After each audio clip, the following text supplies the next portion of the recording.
the Dream Design Job podcast, where we help product designers, new and old, connect and adapt to the latest challenges of forging an innovative career in the tech design space. Dream Design Job aims to look at the design careers from a continuously evolving human perspective, because leading human-centered, balanced lives is ultimately what helps us build truly human-centered products.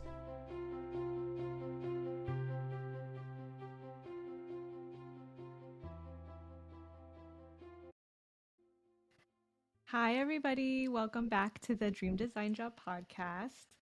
I'm here with Patrick and Yena, our guest speaker today. Yena An, who is an experienced designer based out of San Francisco. Over the years, she's had the opportunity to work with diverse and complex organizations such as healthcare, gaming, solar energy, and real estate. And she has very unique experiences blending service design to create impactful experiences at the intersection of the digital and physical. Some of the companies she's worked at are Philips, Logitech, Sunrun, and Zillow. And we are really excited to hear from you, Yena. So thanks for being here. Yay, thanks for having me today, guys. I was going to say, yeah, it's awesome to have Yena here. Excited to learn more about service design and especially from someone who has been doing it for a while. I feel like for me, I haven't met too many service designers, so really excited to chat with you and get a better understanding of your work and the impact you're making. Yay, of course. Awesome. So, yeah, we wanted to bring Yena in to provide her perspective on how service design can be a helpful model for evaluating and guiding teams towards what matters most to users, and also about the ideal collaboration process and what that looks like from a service design perspective. And, generally just get to know you, Yena, and your style and your path to product design. So, before you tell us about your hero's journey to today, why don't you give us your definition of service design? So, service design to me is about thinking and designing about how you deliver value over time and across multiple touch points. So, for normal product design, I think you really focus on the usual digital touch points. But service design is unique in that you are looking at all the different types of value exchanges that can happen throughout the service. So it really goes beyond the digital to like the physical goods.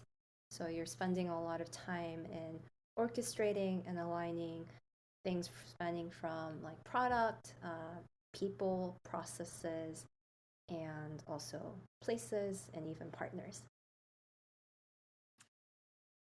Yeah, it's really cool.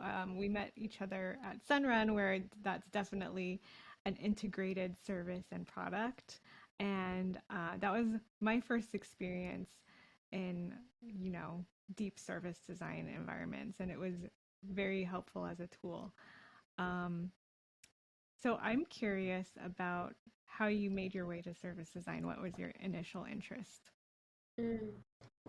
So I have a background in industrial design, so I started with all the product sketches, but one of the classes, I took a class called Designing Healthier Hospitals. So it was a topic about how can you keep hand sanitization like up and running for hospitals, which is, I guess, a really good topic for now, the COVID era.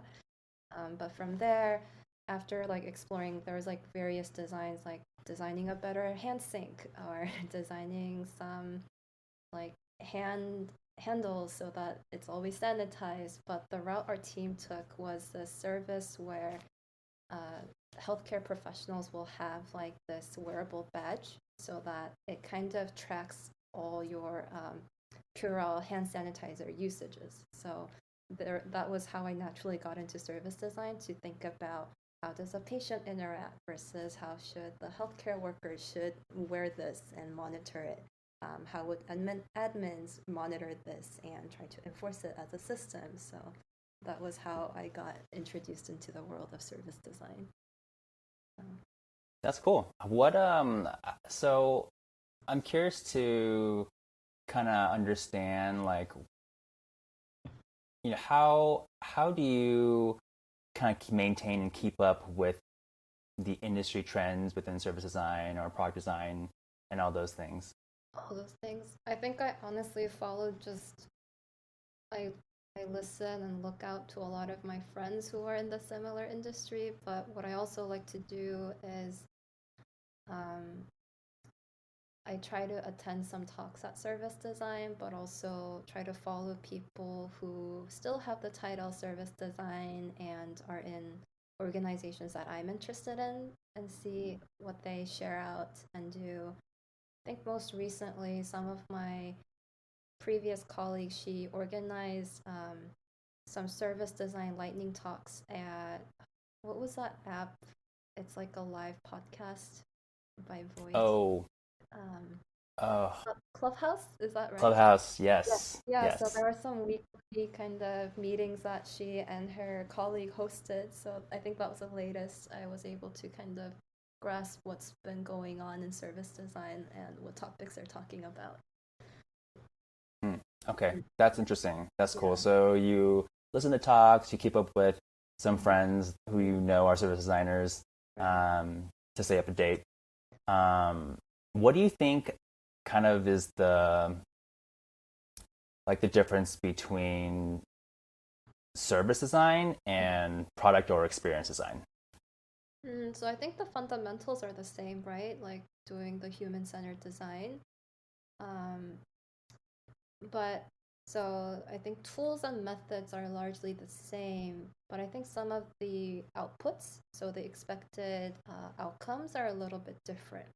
So since when regardless of title, a lot of the work I do entail understanding a lot of the complicated systems and synthesizing a lot to identify the competing needs, right? Because you're thinking not only about a single touch point, it's about different systems, different stakeholders. So naturally, a lot of the artifacts that I create tend to be spanning from like archetypes, like service blueprints, or different types of mental models, insights, and like stakeholder maps, value maps, and experience flows, and of course the regular product design, wireframe and prototypes and the polished designs. But I think that's where we tend to differ. Now, does your organization have both service designers and product designers? No, everyone is a product designer at Zillow. So same, I guess the only,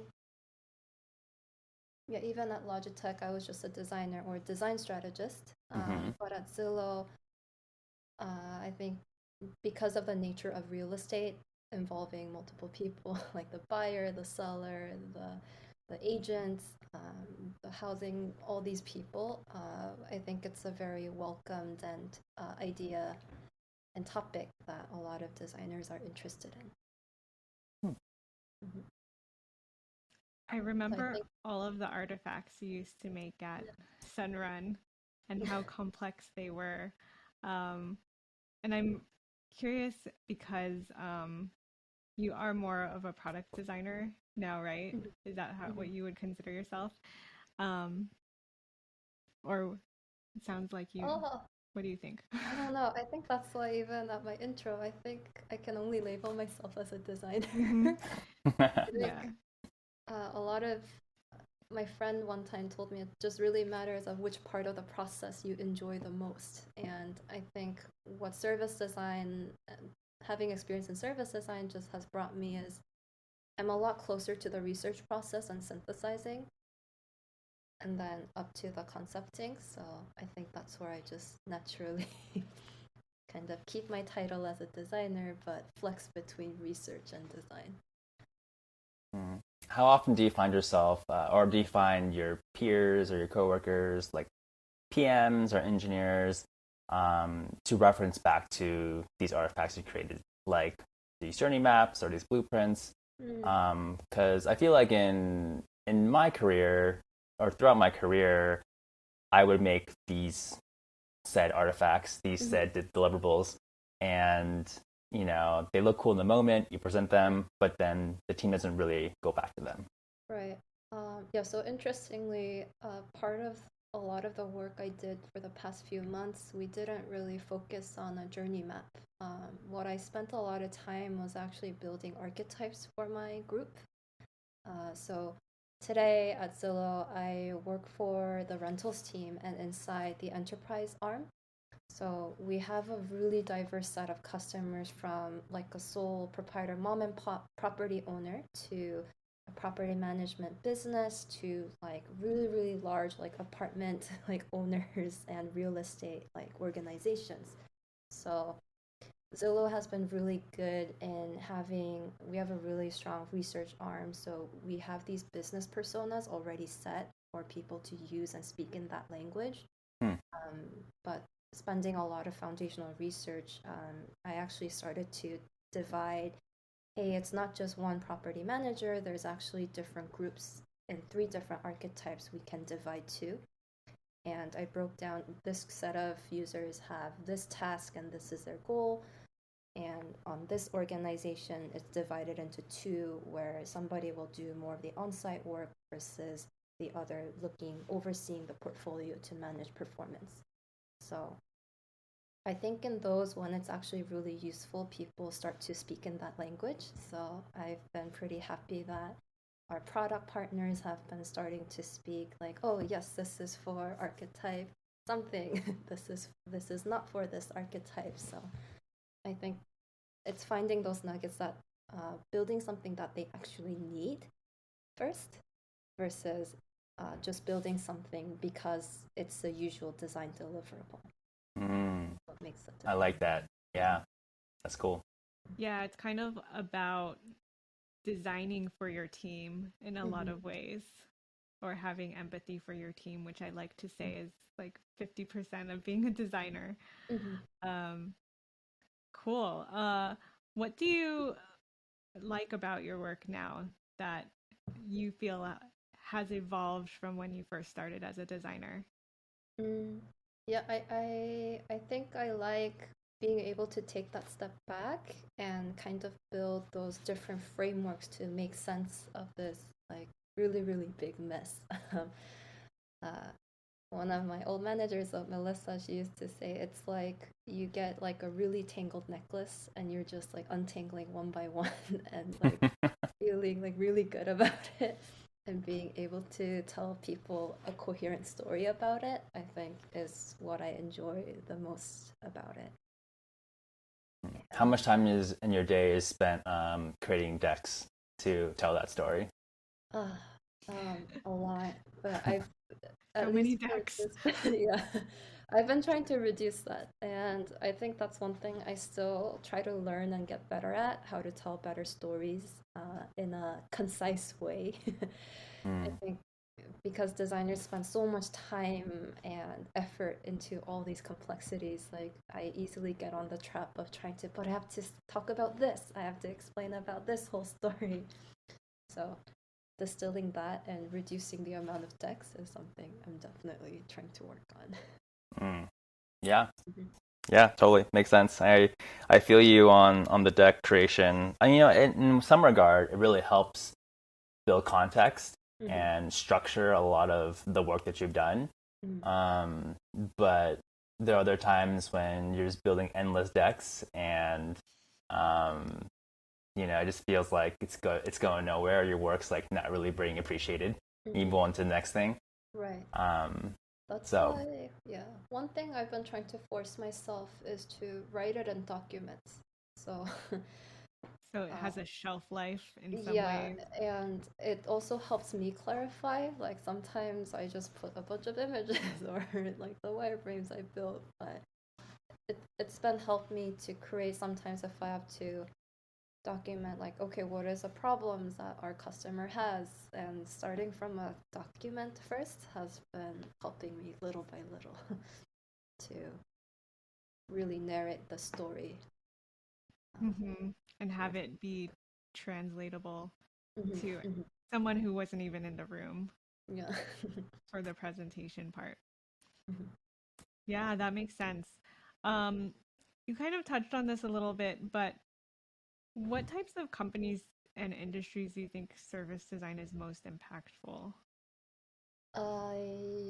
Anywhere where it's super complicated or regulated, So I would everything. say. So like healthcare, healthcare or something that involves heavy operations. So like the solar energy, I think was a really good example how Hmm. it's highly complex with the whole design of the system and understanding how it works, and also to run a service that goes up to 30 years in somebody's roof. I think that was a good Hmm. example. I think a lot of healthcare and government stuff is also super interesting for service design, and there's a lot of service design development there because naturally there's a lot of different organizations, different systems coming together, and often a lot of stuff are not modern. They are starting from paper and manual processes. That there's a lot of fruitful opportunity to streamline that and bring a lot of different people together. Yeah. Do you think there are companies out there who, well, I'm sure there are, who don't know that they need service design and Mm. like maybe have resistance to it or don't understand it? Is that, do you work more for companies who already know they need it, or um, is it something you have to sell? Uh, I think, I think I've been taking the route. It's extremely hard to sell it on my own. Mm-hmm. So I think I've been looking at companies who naturally have the need or at least are eager to it or starting out a team. So I think that's the thing with service design. It takes a lot to like fight to get on it. I think it starts from really small things, and you need to build the amount of trust to insert yourself in different areas. So yeah, I've definitely been following more opportunities where it's starting to sprout, like Sunrise, or it's established. Like Philips does have service design. They have, I think, over 20 by now, probably, and also have a community of practice to really codify some of their experiences. So, Hmm. yeah. Interesting. Yeah, I mean, it kind of reminds me of how UX came to be, right? Mm-hmm. Like UX wasn't a thing a decade or two Mm-hmm. decades ago, and then out comes like Apple, Mm-hmm. creating the phone, and they're contributing a lot of their work to designers, and Mm-hmm. then all of a sudden, like everyone wants a designer, right? And the boom in the design industry in general just came out of nowhere, and that's how we all got our jobs, right, in the beginning. Um, so maybe that's well, once you tell us, where do you see kind of like the future of service design? Mm-hmm. Where are your friends starting to work at? Where do you feel like people who are in the service design industry are moving towards? Hmm. I think because the problems are so complex, I actually don't see a lot of service designers move around that much. But Hmm. I can tell you that I think service design will only continue to be more important because a lot of our experiences and any service is getting even more complicated, right? I think it used to be like a one-on-one exchange, but now they're more fragmented experiences as like organizations join. Hmm. It's really like an orchestration between multiple parties, right? Even like a telecommunication, like it's Verizon and Apple and phones and customers and whatever, right? So I think the more these problems become complicated, I think design organizations will start to explore about at least having the existing product designers build this kind of skill set Hmm. or having this mindset.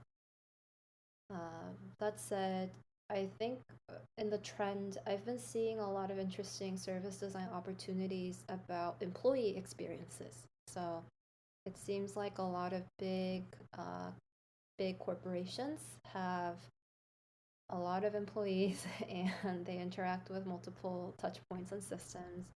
and they're interested in their experience as an employee and how can they improve it and increase retention. So I think a lot of like things touching on organizational design is also something where I see some opportunities or booming in the near future. That's definitely interesting. I mean, you're right about like the great resignation and folks leaving companies. And I see that as like an intersection between potentially, design and also organizational psychology, right? Those folks who are in HR who think about, who are like, focused around people ops. So that is a very interesting analysis.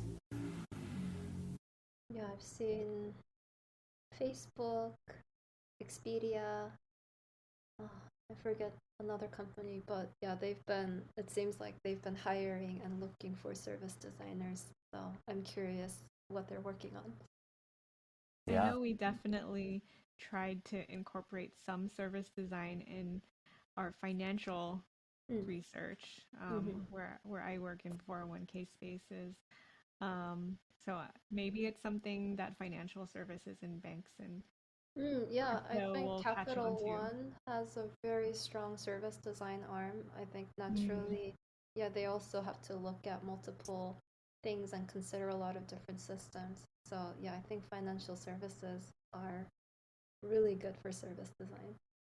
I remember when they started building cafes in their Yes. banks, and I was like, that's a really interesting concept, but probably a byproduct of service designers, Yes.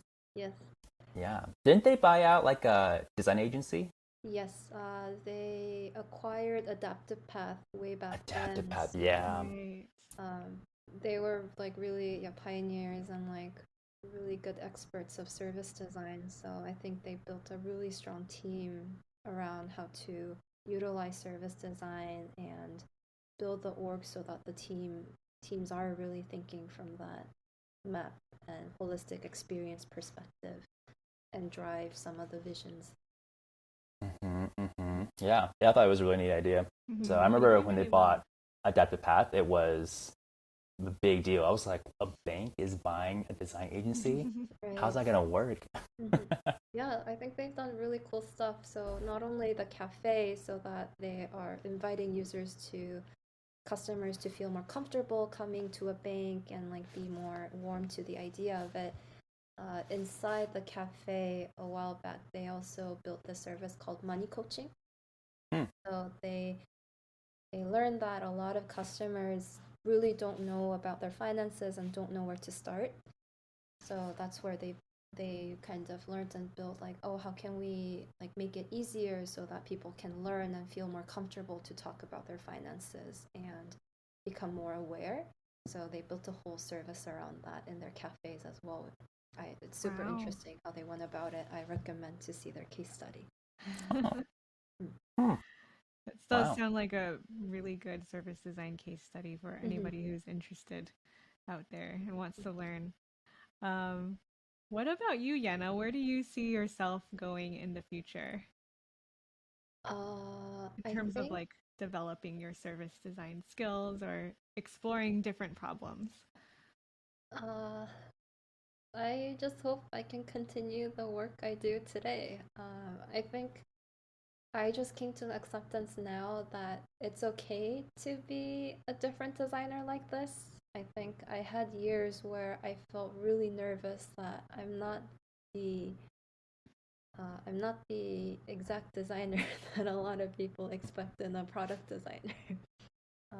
But I think I'm getting a good idea a little bit more. What are the types of problems that I'm really good at and I can own and how I can drive? So I hope a few years from now I can continue to grow that skill, and I hope I can grow in influencing more larger teams and organizations to actually start to like really embed whatever work I continue to do. That's good stuff. Yeah, I mean, I agree. I think, continue doing what you're doing right now, and getting better at storytelling, and being able to impact folks in that regard. Because, the work that we do, some of it is digital, some of it is physical, but it's really how we tell that story that it really reaches the masses. So that's awesome. I'm excited for you and to kind of see like where that journey ends up for you as you continue to develop those kinds of skills. So my last question for you, Yena, is what are some tips you would give to your younger self? We have some viewers who are just younger designers, junior designers, mid-level, and folks who would probably love to get more into service design. So what would be some tips for those folks? I would say stay curious, and I would recommend to experiment. I think just learning like and observing a lot of what best practices and what other people's case study is great, but I think it's best when you try it on your own and test it how small it is. It can be about creating a game with your friends or planning for your wedding, which I've seen. My former colleague used his service design skills to plan for his whole wedding about how people want to come out, when to Pretty organize. smart. Give me that case study. I will read it back and forth. Yes. And what was I going to say? Yeah, in that note of experimenting, I would just share one of my most inspiring workshops I attended before related to service design was called Breaking the Blueprint. So the story was that as problems become so complicated, just experience flow, journey map, or just service blueprint starts to not work. There are so many different things that you can experiment, and whether it's meshing different aspects about it, but thinking of it more as a toolkit for you to try out and build on your own. I would highly recommend trying that. Okay, what was it again? Breaking the Blueprint by And Bridgeable. Yeah, they are a Canadian service design agency that I always admire. And I'm pretty sure you can look up their kind of article about that workshop and how they approached it. All right, good talk. Yeah, we'll have to look that up. Yes. All right, so we've been trying this new thing called lightning rounds. Patricia, do you want to ask these lightning round questions to Yena? For sure. Okay, so lightning round is basically you just answer with the first thing that comes to your mind. Okay. So the first one is, who is or what is your most notable or influential design trend in history? Design trend as it could be anything from visual to service design trend. I've been thinking a lot about how, I guess, the transparency and awareness. So how people are now starting to really break down the complexities and make it approachable for people, I think has been what's been struck on my mind. Yeah, most recently. Awesome. And next one, where do you go to keep up with design trends? Design trends. LinkedIn or Arena. I think Patricia, I shared told me you about one time. Arena. Yes, that Wait, is what? Arena? Yes. I've never heard that before. Okay. Ari.na, right? Yeah. Yeah, it has very unique content. Basically. Is it like a dribble or something? No, it's more like Pinterest, you had a good, but a lot better. It's like Pinterest, but better? I feel like Yena, you described it as a hipster Pinterest to me. I'm probably butchering the intent of Arena, but that's how when I first saw it. But yeah, it just basically allows you to collect anything from like documents, articles, videos, photos, and it's very open. So you can open it up so anybody can connect and add on to their own like their own boxes and collections, and their topics are so interesting and it's very futuristic where it goes in Mm-hmm. very deep that I whenever I feel really really stuck, I like to poke around there to be inspired by all the internet weirdness. Love it. We'll put that one in the notes also, along with the Bridgeable Mm, documentation. yeah. Okay, last lightning round question. What is your latest recommended reading or book recommendation? And it could be design or otherwise. Mm, I think my latest design book that I enjoyed a lot was Orchestrating Experiences. Um, I think that was a really good, useful book where not only like talks through like the idea of service design or just importance in that way of thinking, but it gave a lot of good, real kind of tangible examples and tools and how to organize workshops to like carry the projects. Uh, Hmm. Never read that book before. Do mm. you know who's it by? It's by Patrick Quattlebaum. I don't want to butcher his last Patrick. name.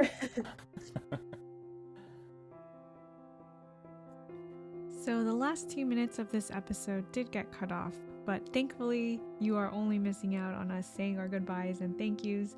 So why don't I just do that here? Thank you, Yena, for coming on the Dream Design Job podcast and for sharing your wisdom about service design, which I truly think is on its way to becoming a core part of how we think about building new experiences moving forward.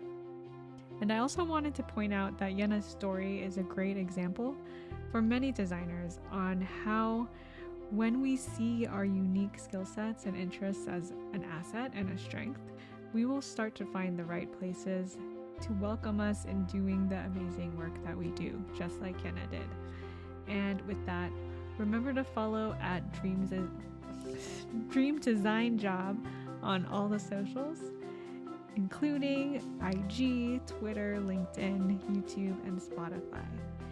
See you next time.